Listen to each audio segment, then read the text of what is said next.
everybody, my name is David. Thank you for joining me today.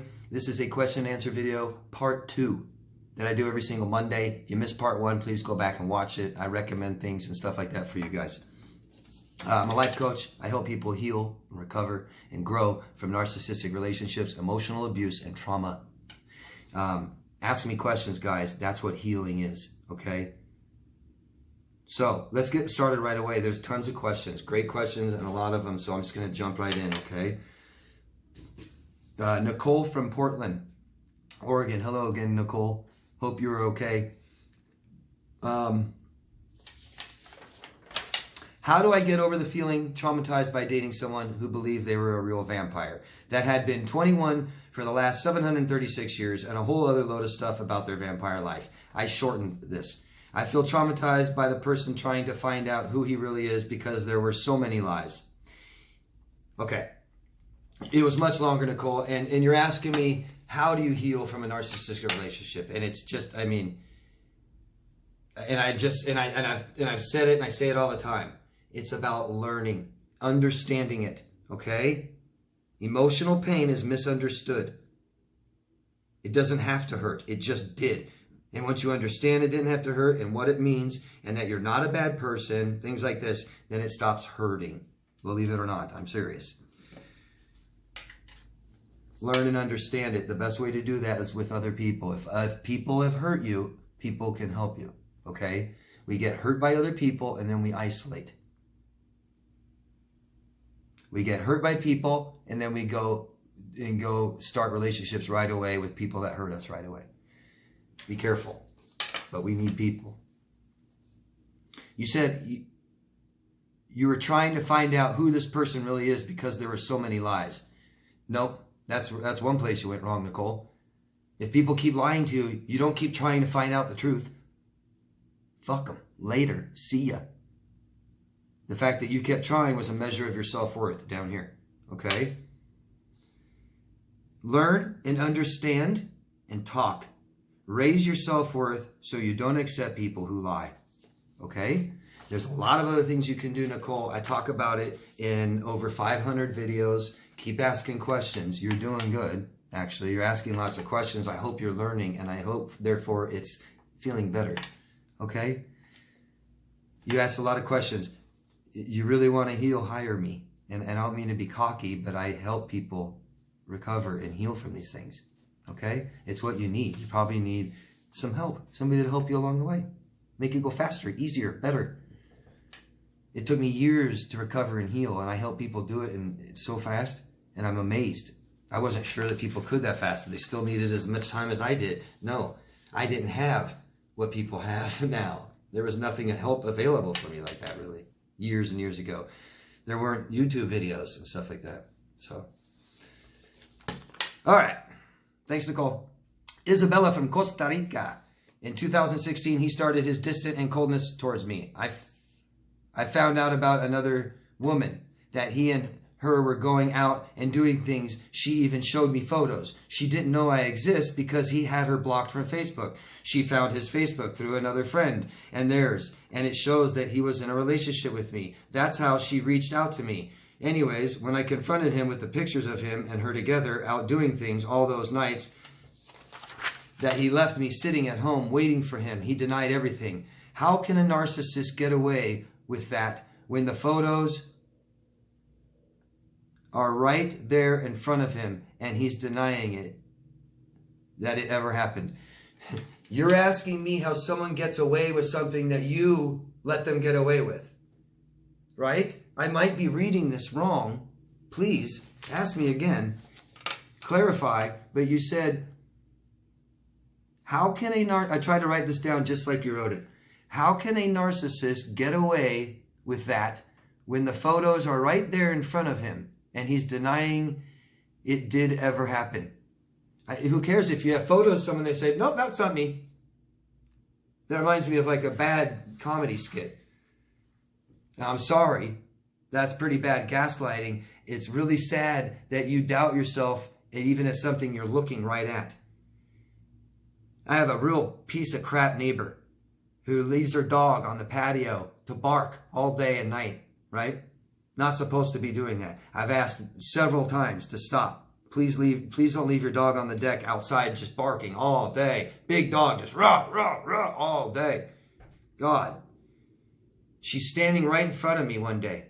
The dog is 20 feet away, outside on the deck, barking so much that as I'm asking her to not leave the dog outside, she keeps, excuse me, what? She can't even hear me because the dog's barking so much, right? When she finally hears what I say, she goes like this, he's not. And I'm looking over at the dog going, he's right there, and she won't look. She's like, he's not outside. And he's rah, rah, rah, rah, right there. He's not outside. I mean, how freaking delusional, right? Does that mean she got away with it? No, it's the fact that you keep arguing. That you don't make your stance and say, I've had enough, I don't care what you say. Get away from me, get out of my life. Your self-worth was too low. Your self-worth was too low. If you had higher self-worth, you wouldn't accept it. It doesn't matter what they say. And it doesn't even matter what they do. It doesn't matter what they say, what they do. It matters how you feel. That's all that matters, guys. I know that we think we need to catch them cheating. No, we don't. And you don't have to accuse them of cheating. You say, I feel insecure in this relationship. There's no security. You go out with your colleagues and you hang out with them all the time and you don't call me and it makes me feel that. I don't want this. That's it. I don't want it. And they're like, I'm not cheating on you. And you're like, that's nice. Good. I don't want it. Jelaine from upstate New York, and I hope I'm saying that right. Jelaine, it's a pretty name. I'm sorry if I'm saying it wrong. David, it's been 3 years since I left. How do I make the pain stop finally? I'm better than I used to be, but I just can't seem to heal. I'm sorry, Jelaine. I'm very sorry. There's so much involved in recovering from this. There are things that you do not understand all on your own. I promise. Most of this, we don't know any of it when we're born. It's all taught to us. Your parents didn't teach you, so now we got to learn on our own. There are things you need to learn, Jelaine, period. Okay? We hit a plateau in our recovery when we don't have everything we need. So we do as well as we can with everything we have, and then eventually we plateau out. There's more. We need more. You're asking me what? How would I know? Right? I would ask you, what have you done, Jelaine? I would have you sit in my office or on a video call, and I would go all down the things, and then I'd find out what is missing, what you need. But I don't know. It's just a person. Just what do I need? I don't know. How do you make the pain stop? If it still hurts, Jelaine, you don't understand it. You can't. People say, I love my ex, but they used to beat me. No, you don't. I love my ex, used to cheat and lie on me. No, you don't. Well, yeah, I do. I love them. They were great in the beginning. Yeah, you didn't know them in the beginning. We don't know people in a week. You love somebody you thought they were in a week. You're not understanding cognitive dissonance, things like this, low self-worth. I can't. I hope you're working with a professional, and I hope this professional is challenging you. If you're not getting better in 3 years and you're seeing a psychiatrist or a therapist the whole time, get another one. And sorry, I don't know how else to help you. More than that, I don't know where you're at. People are at different stages and places in this, you know. I don't know where you're at. Ask more questions. Please, thanks. Captain Swan, don't know where you're at. Please tell us your locations, guys. Tell us where you're from. Where are you? What planet? What hemisphere? What country, state, city? What's your address? Just kidding. Can you make a video, please, of an addictive, borderline personality disorder relationship? Also, what they say to get you to stay. Oh, man. If there's one relationship that's addictive, woo, borderline. Borderline. It's their own emotions, right? The more unstable someone is emotionally, the more they make you unstable as you're around them, the closer you get. Borderlines. Borderlines will make you feel crazy. Borderline, the term, means they're right on the line of neurosis and psychosis. They're not crazy. They're just right there. They're on the line. Here we are. Here's neurosis. Here's borderline, here's psychosis. Addictive relationship with a borderline. Man, oh my God. It has to start so fast. Full enmeshment. Crawl up inside of each other as total stranger within 24 hours. Oh my God, you're my soulmate. And they are intense. Their emotions are intense. Their hormones are going woof. And you're feeding off it, and they just make your hormones go woo. And you better get away from people like that quick. And then it's go, go, go, and do this and do that. And then it's just idealized to value. You're so amazing. I can't stand you. I love you. I hate you. You're the most amazing person in the world. But then there's this person who's pretty cool. I'm really into them now. Oh my God. Oh God. So many things. You feel like they can't take care of themselves the moment they leave their house. You're scared to death. You don't know what's going to happen next. They say the most outrageous, from you're my soulmate to you're the devil. You're most amazing to the worst, best to worst, top to bottom.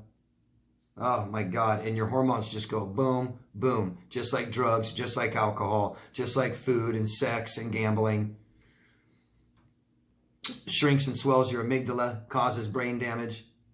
You lose yourself completely because you can't, you are just constantly trying to help them and fix their problems. And who are you? No one anymore.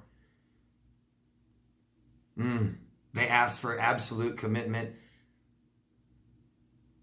They're intense. Everything's intense and it wears you out. Then it becomes so addictive, and then you don't even get serotonin unless you talk to them or you're around them anymore. Your oxytocin drops to zero and you don't trust anybody or love anybody. No one seems attractive. No one. You don't care about anybody else anymore. Become completely obsessed. It's bad. You said, what do they say to get you to stay? I'll kill myself. There's a good one. That's one of the worst, nastiest things you could do to somebody. Emotional blackmail. Threat of suicide. Damn. Threat of abandonment. I'll take the kids. I'll hurt you. I'll tell everybody you're a horrible person. I'll show them video, photos. I'll go on your Facebook. I'll ruin your job. They don't care, man. In the heat of the moment, it's life or death all the time for them. All the time. Life or death. Life or death. I don't know what else to say, but those are pretty extreme, aren't they? That's enough. It should be. They'll do anything. I've seen, there's borderline women in prison, tons of borderline mothers in prison who murdered their children to go out and party one night. They're just so impulsive. They're so impulsive. You don't get more impulsive. I feel this way, think this, do it. Impulsivity, we have thoughts, we have feelings, we say it and commit to people, and then we do it. And that's a process that usually takes a while, but damn, not with them. Boom, boom. Athena from the United Kingdom. Hello, Athena. Where are we here? Someone who was flirting with me during the time I was ending things with the ex-narc got in touch recently and we chatted. Caught up over a video call. Something strange happened. I have no intention of dating them, although they are attractive, and just interacting with them surfaced some of the dramatic memories I was going through. Back then with the ex, memories you're going through back with your ex, sort of mentally tripped me a bit. It's nowhere near painful as it was, but I feel that if I avoid talking to the guy that was flirting with me, I avoid remembering those awful times being gaslighted by the ex. Is this association part of healing by keeping my distance from triggers or something else? I feel slightly confused by it. Okay, so first of all, you be careful with this person you're dealing with, because it seems like you're getting a little too close for comfort. But the problem is you need to heal from your relationship, okay? Okay, Athena? You're just not healed, okay? We shouldn't have emotional triggers forever. Don't feel guilty or ashamed. You just do. You're still not healed, and we need to heal, and it just takes more time. That's all it's telling you, okay? That's all. You said you want to avoid remembering the bad times, and we can't, Athena. You can't. They're not going to go anywhere. Your memories are simply emotions. That's why we only remember emotionally charged things. We don't remember the mundane. Talk about this, heal, understand it, and keep talking. I just say it's pretty simple, guys. I say keep talking about it until it doesn't hurt anymore. That's it. If you could just keep telling people, keep telling people, keep telling them, that might just be enough. Writing it down on videos out of anger and blaming the narcissist isn't the same thing. I hope it helped you understand.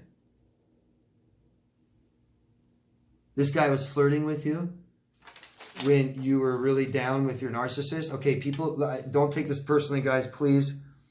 People that date narcissists are emotionally unhealthy. We also date, everybody dates their emotional self-worth, right? So I'm telling you guys, when you're down at the bottom of your life, anybody flirting with you and wanting to date you is not healthy. So this guy's probably not very healthy, Athena. And you're probably, some of these triggers you're getting are probably red flags that he's giving you. Things about him you don't like. Don't compromise yourself and have him in your life. Again, don't make the same mistake. Ed, I don't know where you're from. That reminds me. Thank you, Ed, for reminding me. Everyone, please tell us your locations. Let us know where you're at, okay? How do you get rid of their things? It's like their whole life. Clothes, pictures, everything. Won't answer the phone, nothing. Because of they'll come back whenever and I'll be there. Don't want to F it all out. Just want them to collect. It's really annoying. I have a video called Narcissist and Belongings. If you go on the front of my channel, it's one of the first couple of videos it recommends. If you want, if you're interested. But in a nutshell, real quick, I'd be kind of careful. A little careful. There's all kinds of things that could go on. Depending on where you live, there's different laws. People that you allow in your house, they're allowed to come back. You're not necessarily legally allowed to just throw people's stuff away, necessarily. And I know they say, like, ownership is 9/10 of the law and all that. No, I wouldn't go by all that. You want to do the best thing because it says who you are, what we decide to do, okay? It really does. So it can really matter how we handle these things. We got to get their stuff away out of your house, period. So I go dump it on their job, on their driveway, or a family member, or even another friend. If they talk to them, they care about them, dump it over there, okay? Get everything out of there. Don't keep some of it. And don't throw away the stuff they gave you. That's just implying stuff. It's provoking. Take that stuff and put it somewhere else. But give them all their stuff back. Make an attempt, okay? But don't leave it in your house, and they're going to try to, and they're going to try and leave a foot in the door. That's what this person's doing. They want to come back when they feel like coming back, and I think you said you know that. So the best recommendation I have for people like this, if you're really worried about their stuff and you don't want to throw it away and you don't want to leave it in your house and you don't have somewhere else to drop it off, like at their work, family or friends, stuff like this, what I recommend is a storage unit. And take all their stuff, document it. You could even write it down. You could photograph it, showing that here it all is. And then you take it. You could even show an empty house if that's the deal. And you can put it in a storage unit. And you can take photos and show it in the storage unit. And you can show the photo, which number it is. And you can put a lock on it and keep a key and take a key and give it to somebody or give it to them. Something like that. And you tell them it's at this storage unit at this number. I paid for 1 month. After that, they're going to take it all and get rid of it. I think that's a pretty good idea. I haven't heard of anybody having any problems with that since. Good luck. Segura Gal from sunny California. Hello. After a year, my ex is still with his ex. And I yearn for the day when I will look at her profile and see that they're no longer together. I still want that validation that it wasn't me and things aren't perfect as they make them out to be online. You know how you do that? You know how you self-validate, Segura? Because validation from other people isn't enough. Okay? And you said you yearn for the day when they break up, when they have a bad time. You don't really, that's negative, isn't it? How we do it is we say, today, I realize I made a mistake and I dated somebody who's very toxic and abusive. And I don't need to wait for this couple to be miserable and break up. I don't need to wait for somebody else's misery to validate that what I'm doing is right and that I'm a good person. And I'm going to tell myself that I'm good enough today. And I'm going to tell myself that I should have never dated this person. And I'm going to tell myself that this relationship will be bad. It will go sour because it always will. And I'm never going to look again. I don't need to. I'm validating myself. So whenever you make that decision, I hope that you feel better afterwards. Right afterwards. Right. And I hope just not looking anymore will feel better. Okay?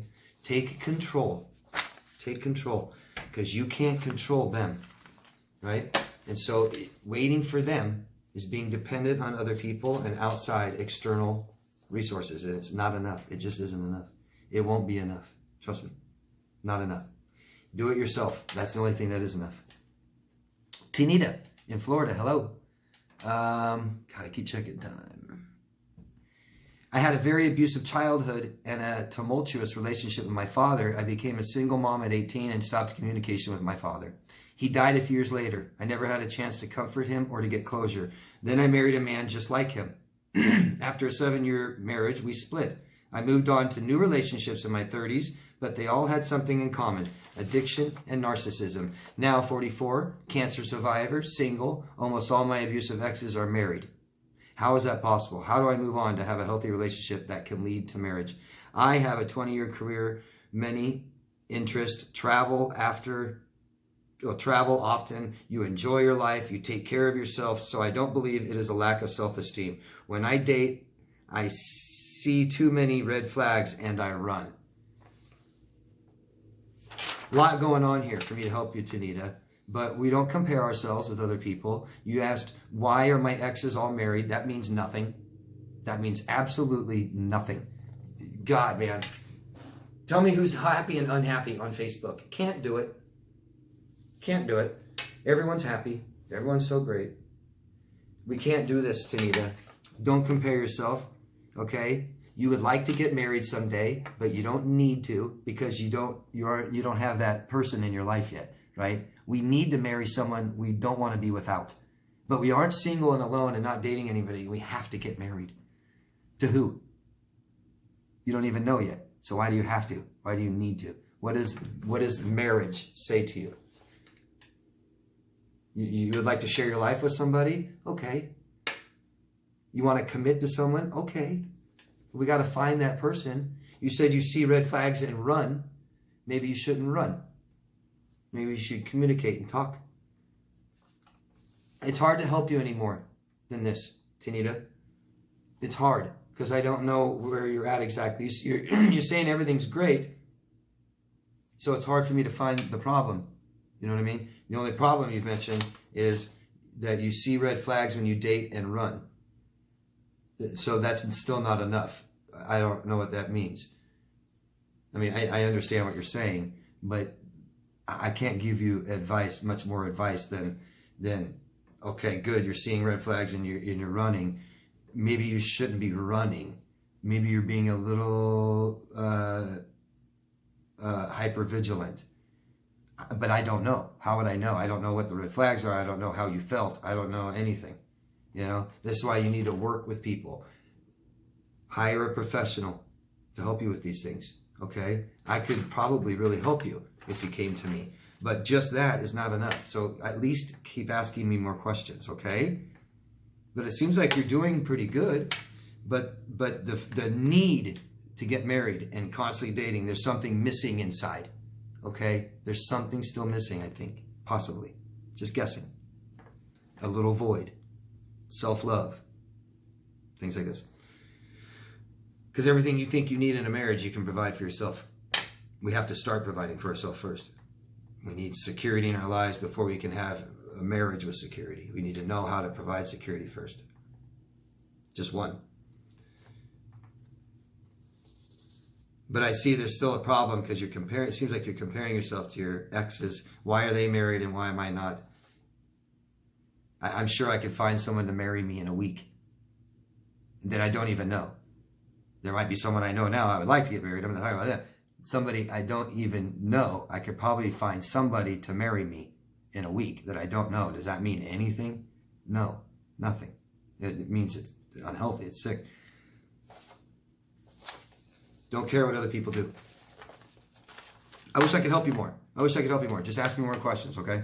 Debbie in England, I've been following your channel for 16 months and doing so much better. Good, and thank you. He contacted me and I reported it to police, but now I'm back feeling fearful. I'm angry with myself for letting him affect me this way. I've done everything to try and get over this. What more can I do? I feel like throwing in the towel. And again, here I got to say, hire a professional, Debbie. Okay? Hire somebody that deals with this on a professional level and has dealt with this a lot and knows how to heal people from things like this. But I don't have enough detail. You're just saying, how do I get over somebody making me, what'd you say, for feeling, you're back feeling fearful and angry with yourself. How do I get over this? It's about forgiving yourself, isn't it? And that's self-compassion, and that's understanding everything that you've been through, Debbie. If you've been through a whole lot, you wouldn't be so hard on yourself for your reaction. And I'm not saying you haven't been through a whole lot, right? You've been through a whole lot, right, Debbie? So then don't be so hard on yourself for your reaction. It's okay. Our emotion or reactions aren't wrong. It's how we feel. So find out why you still are reacting that way. Heal. Talk to people about what happened, about all of it. Tell people you're scared. More than just writing it to me. Maybe just that helps a little. Maybe this just helps a little, but express emotion.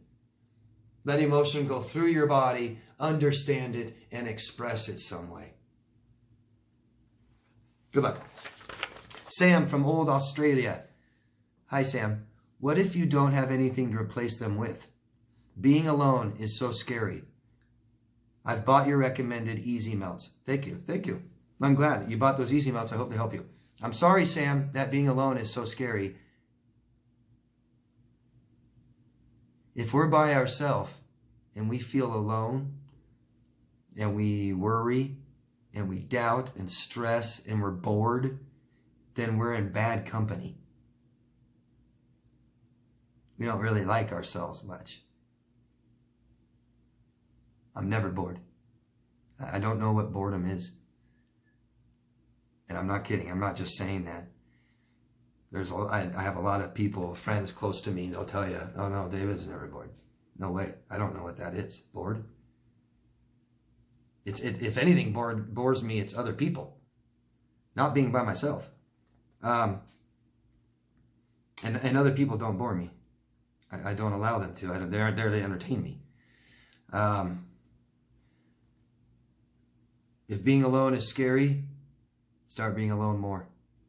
Period. And that's the best advice I can give, because I'm not going to tell you don't be alone. That's for sure. Oh, alone is scary? Okay, make sure you always have people around you.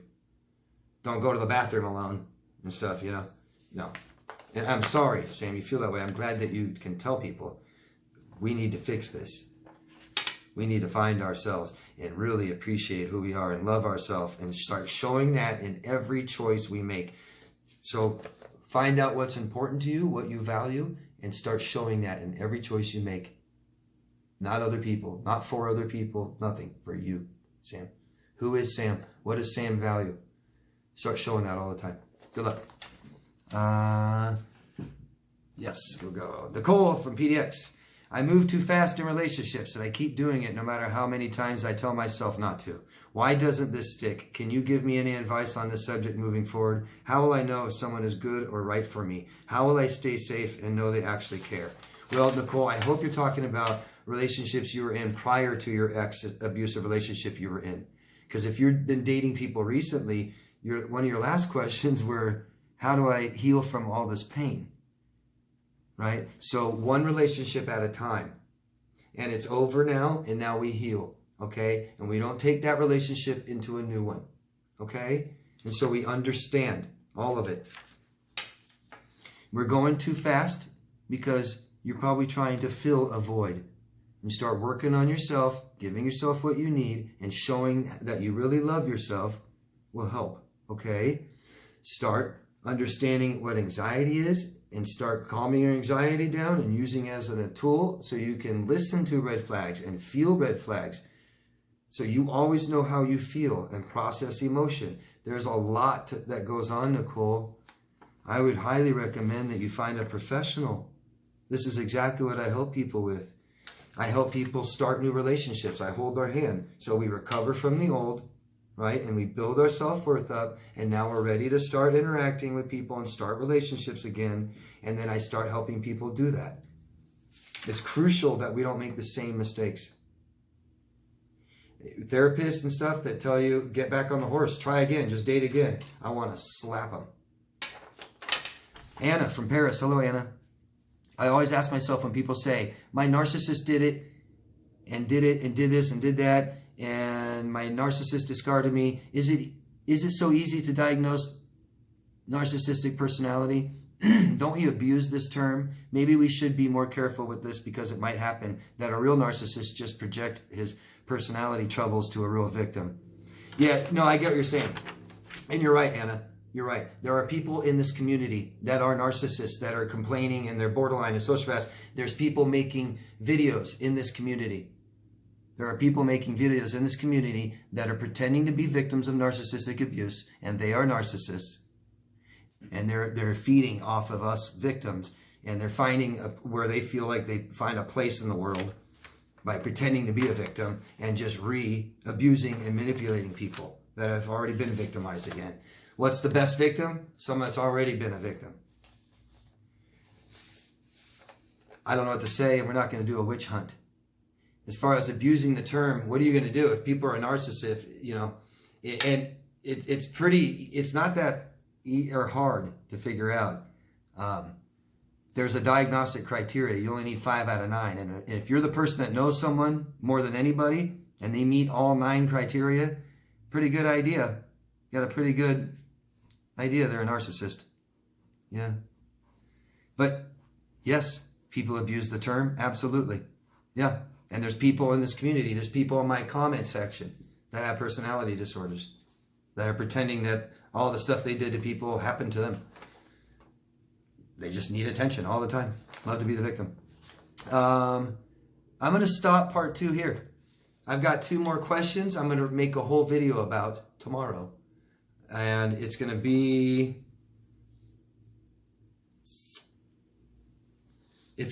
about autonomy in narcissistic relationships. I have 2 questions. If I miss your question, it's probably one of these. Kate, don't know where you're from. And Alucard from South Africa. I'm going to answer your questions in a separate video tomorrow about autonomy in narcissistic relationships. Thank you, guys. Help me out. Post this in different places. Subscribe to my channel, please. Thank you very, very much. Always make sure you love yourself first. And I'll see you next week.